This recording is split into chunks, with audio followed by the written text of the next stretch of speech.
ಕಳೆದ ವಾರ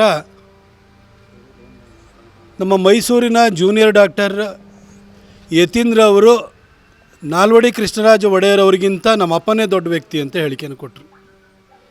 ಈ ವಾರ ಸೀನಿಯರ್ ಡಾಕ್ಟರ್ ಮಹಾದೇವಪ್ಪನವರು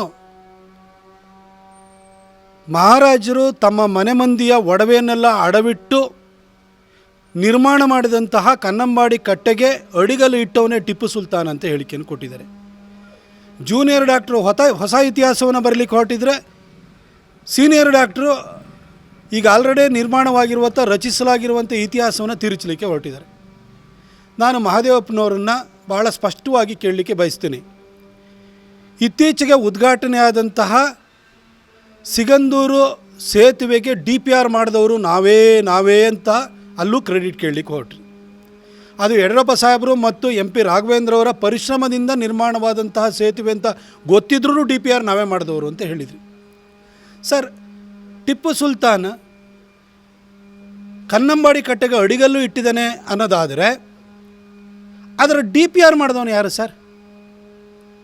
1799ರಲ್ಲೇ ಸತ್ತು ಹೋದಂತಹ ಟಿಪ್ಪು ಸುಲ್ತಾನ್ ಅಡಿಗಲ್ಲು ಇಟ್ಟಿದ್ದಾನೆ ಅನ್ನೋದಾದರೆ ಯಾವ ಮಸೀದಿಯ ಮೌಲ್ವಿ ಅದರ ಕನ್ನಂಬಾಡಿ ಕಟ್ಟೆಯ ಡಿಸೈನ್ ಮಾಡಿದ, ಯಾರು ಅದರದ್ದು ಡೀಟೇಲ್ ಪ್ರಾಜೆಕ್ಟ್ ರಿಪೋರ್ಟ್ ಅಥವಾ DPR ಮಾಡಿದ, ಆ ಮುಲ್ಲನ ಹೆಸರನ್ನು ಹೇಳಿಬಿಡಿ ಸರ್ ದಯವಿಟ್ಟು.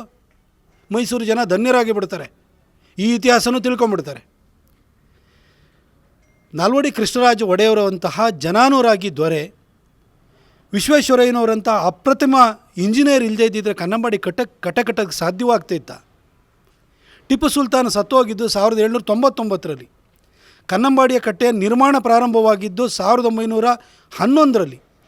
112 ವರ್ಷಗಳ ಮಧ್ಯದಲ್ಲಿ ಅಂತರ ಇದೆ.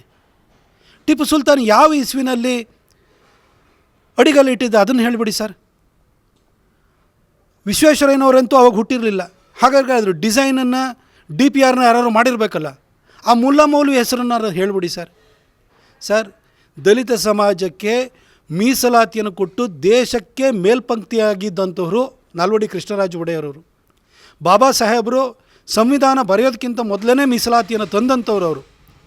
ಅಂತಹ ಒಬ್ಬ ದೊರೆಯ ಕೊಡುಗೆಯನ್ನು ಬೇರೆ ಯಾರಿಗೋ ಅರ್ಪಣೆಯನ್ನು ಮಾಡಲಿಕ್ಕೆ ನೀವು ಹೊರಟಿದ್ದೀರಲ್ಲ.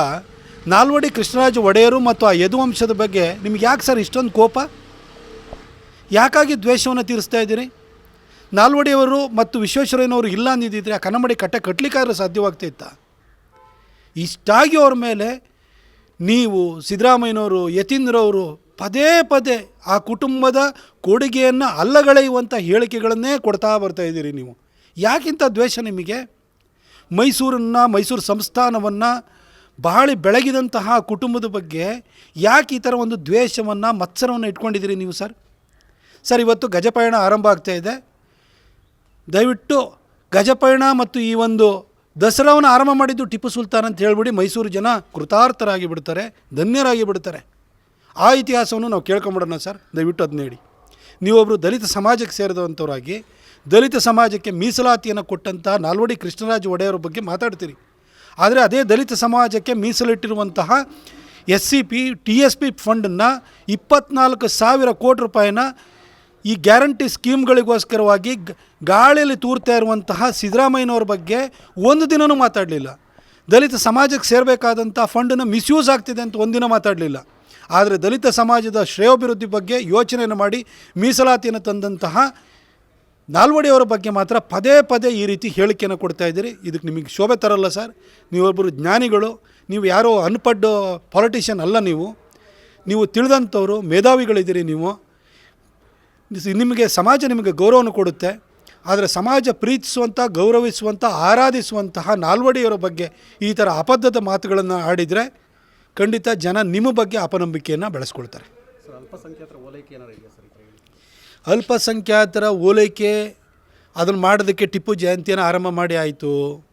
ಅವ್ರ ಪರವಾಗಿ ಹೇಳಿಕೆಯನ್ನು ಕೊಡ್ತಾನೇ ಇದ್ದಾರೆ ಸಿದ್ದರಾಮಯ್ಯನವರು. ಅವ್ರ ಮತಗಳು ಅಯಾಚಿತವಾಗಿ ಇವ್ರಿಗೆ ಬರ್ತಾನೇ ಇದ್ದಾವೆ. ಇಷ್ಟಾಗಿಯೂ ಕೂಡ ಈ ರೀತಿ ಹೇಳಿಕೆಯನ್ನು ಕೊಡ್ತಾ ಇದ್ದಾರೆ ಅಂತಂದರೆ ಇದು ಅಲ್ಪಸಂಖ್ಯಾತರ ಓಲೈಕೆ ಮಾತ್ರ ಅಲ್ಲ, ಇದು ನಮ್ಮ ಯದುವಂಶದ ಬಗ್ಗೆ ಸಿದ್ದರಾಮಯ್ಯನವರು ಮತ್ತು ಅವರ ಕ್ಯಾಬಿನೆಟ್ ಕೊಲೀಗ್ಸಿಗಿರುವಂತಹ ದ್ವೇಷ ಮತ್ಸರದ ದ್ಯೋತಕವಾಗಿದೆ ಇದು.